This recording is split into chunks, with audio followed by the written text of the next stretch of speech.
Amados irmãos, a paz do Senhor aqui, como sempre, Pastor Gedeon Júnior, e que alegria estarmos juntos mais uma vez.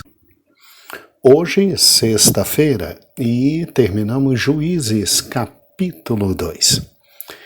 Acompanhe comigo, por gentileza, exatamente a partir do versículo de número 16, onde nós paramos ontem, quinta-feira.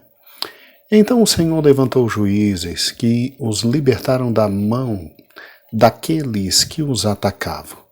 Mesmo assim, eles não quiseram ouvir os juízes. Antes se prostituíram com outros deuses e os adoraram. Ao contrário dos seus antepassados, logo se desviaram do caminho pelo qual os seus antepassados tinham andado, o caminho da obediência aos mandamentos do Senhor. Sempre que o Senhor lhes levantava um juiz, ele estava com o juiz e os salvava das mãos dos seus inimigos enquanto o juiz vivia. Pois o Senhor tinha misericórdia por causa dos gemidos deles diante daqueles que os oprimiam e os afligiam. Mas quando o juiz morria, o povo voltava a caminhos ainda piores do que os caminhos dos seus antepassados, seguindo outros deuses, prestando-lhes culto e adorando-os. Recusavam-se a abandonar suas práticas e seu caminho obstinado. Por isso, a ira do Senhor se acendeu contra Israel e ele disse: "Com este povo violou a aliança que fiz com os seus antepassados, e não tem ouvido a minha voz. Não expulsarei de diante deles nenhuma das nações que Josué deixou quando morreu. Eu as usarei para pôr Israel à prova e ver se guardarão os caminhos do Senhor e se andarão nele como fizeram seus antepassados." O Senhor havia permitido que essas nações permanecessem e não as expulsou de imediato e não as entregou nas mãos de Josué. Amados, aqui está um resumo estratégico do livro de Juízes. Aquele ciclo que nós vimos, e fez o povo que era mau perante o Senhor. E o Senhor levanta um povo para aí os humilhar. E eles clamam ao Senhor, e o Senhor levanta um juiz com o qual eles têm paz enquanto o juiz existia. Se nós pararmos e pensarmos, então é interessante o ciclo. Sempre que Israel se afastava do Senhor para adorar ídolos, a nação era disciplinada com severidade. E quando em meio ao sofrimento voltavam-se para o Senhor, ele as libertava. Simples, né? Mas assim que se viam livres numa situação confortável, os israelitas entregavam-se novamente aos mesmos pecados de sempre. Então fizeram os filhos de Israel que era mau ao Senhor. Parece até cantiga de Guilo, né?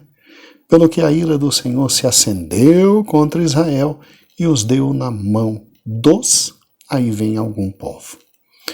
Essas palavras que sempre se repetem com frequência, irmãos, elas registram a natureza deplorável e impudente dos pecadores de Israel.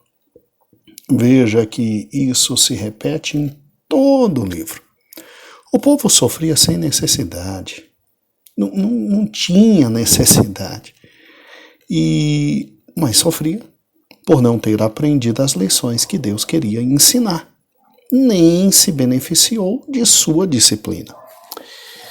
Deus livrou seu povo, levantando juízes que derrotavam os inimigos e que libertaram Israel. A palavra hebraica por julgar significa salvar, resgatar. Os juízes foram libertadores que conquistaram grandes vitórias. Militares que, com a ajuda do Senhor, salvavam o povo. Porém, também foram líderes que ajudaram o povo a resolver suas disputas. Tal como Débora, que vamos ainda a analisar. Os juízes vinham de tribos diferentes e tinham atuação em nível local, não nacional. Sendo que, em alguns casos, como vamos estudar, o mandado de um juiz, irmãos, era concomitante com o de outro. Então, você tem a possibilidade de ter 2 juízes ao mesmo tempo, atuando, só que em territórios diferentes de Israel. A palavra juiz é usada para 8 das 12 pessoas que nós chamamos de juízes aqui nesse livro. Mas todos atuaram como juízes, como libertadores. Os 8 homens são Otiniel, Juízes 3 e 9, Tola, Juízes 10, 1 e 2, Jair, 10, 3 a 5, Jefté, Juízes 11, Ibsã, Juízes capítulo 12, 8 a 10, Elon, Juízes 12, 11 e 12, Abdom, 12, 13 a 15, e por fim Sansão, 15, Juízes 15 e 20. Agora, não é porque os outros não foram chamados de juízes que não são juízes. O ciclo de desobediência, disciplina, desrespeito, a vida longe do Senhor é um ciclo maligno que demonstra o quanto eles estavam presos ao pecado. E aí, óbvio que vem o desespero, vem o grito, vem o lamento e a misericórdia de Deus, né? Com a libertação deste povo. É engraçado como até hoje muitos vivem assim. Muitos vivem assim. Num ciclo de queda e levantar-se, levantar-se, queda, queda e levantar-se. Deus nunca quis isso para o homem. Quando ele envia seu filho é para literalmente nos retirar completamente do pecado. Mas o povo de Israel, infelizmente, era absolutamente pervertido. E isso em razão de uma desobediência literalmente inicial. Mas aqui também temos a imensa compaixão de Deus pelo seu povo. Sua ira se acende, mas a sua misericórdia se levanta também. O livro de Juízes é um registro inspirado dos fracassos de Israel e da fidelidade de Deus. Porém, se estudarmos esse livro apenas como uma história antiga, irmãos, nós vamos perder toda a mensagem. Se você parar e pensar, trata-se de um relato sobre o povo de Deus perfeitamente possível de ser aplicado nos dias de hoje. Pense comigo. Quando o salmista fez uma retrospectiva do período de Juízes, isso está no Salmo 106, lá nos versículos 40 a 46, ele encerrou com uma oração que também precisamos fazer. Salva-nos, Senhor, nosso Deus, e congrega-nos entre as nações, para que demos graças ao teu santo nome e nos gloriemos no teu louvor. Você já teve a oportunidade de ler o Salmo 106 alguma vez na vida? Ele começa assim: aleluia. Deem graças ao Senhor porque Ele é bom. O seu amor dura para sempre. Versículo 2. Quem poderá descrever os feitos poderosos do Senhor ou declarar todo o louvor que lhe é devido? Versículo 3. Como são felizes os que perseveram na retidão, que sempre praticam a justiça.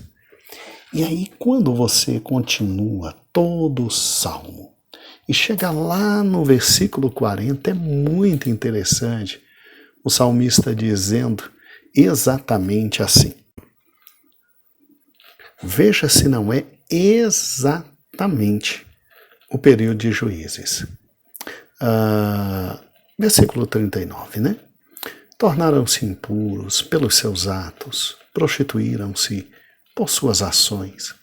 Por isso acendeu-se a ira do Senhor contra o seu povo, e ele sentiu aversão da sua herança. Entregou-os na mão das nações, e de seus adversários dominaram sobre eles. Os seus inimigos os oprimiram e subjugaram com seu poder. Ele os libertou muitas vezes, embora eles persistissem em seus planos de rebelião e afundassem em sua maldade. Mas Deus atentou para o sofrimento deles quando ouviu o seu clamor. Lembrou-se da aliança com eles e arrependeu-se por causa do imenso amor leal, e fez com que seus captores tivessem misericórdia deles. E aí termina, né? Salva-nos, Senhor nosso Deus, ajunta-nos dentre as nações, para que demos graças ao teu santo nome e façamos o teu louvor à nossa glória. Interessante, né? Veja como a Bíblia interpreta a própria Bíblia. O fato de Israel, nesse período, ter se tornado impuro e se prostituir, fez com que o Senhor acendesse sua ira.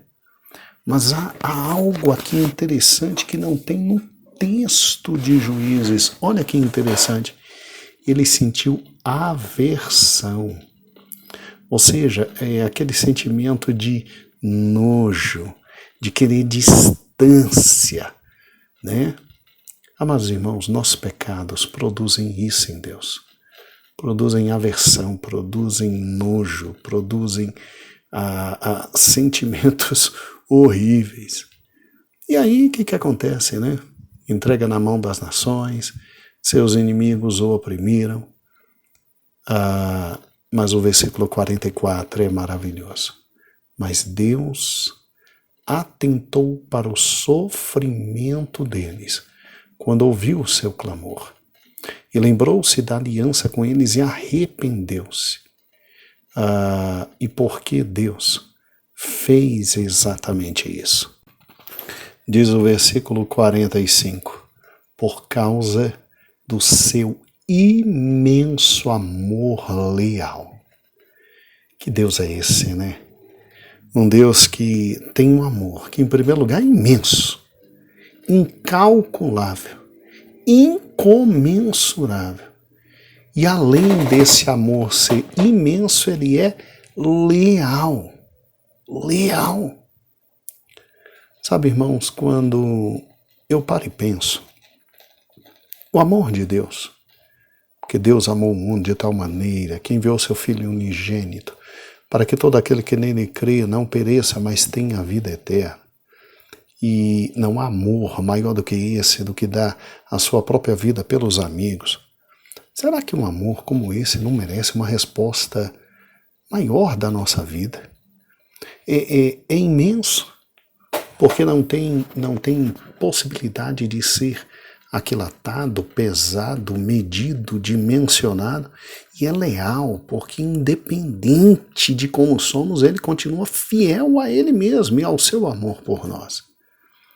Agora, será que isso é motivo para brincarmos com ele, brincarmos com a palavra dele, brincarmos com a obra dele, brincarmos com tudo que é dele? Será que não está na hora de tomarmos uma posição muito mais séria na presença dele e vivermos para ele?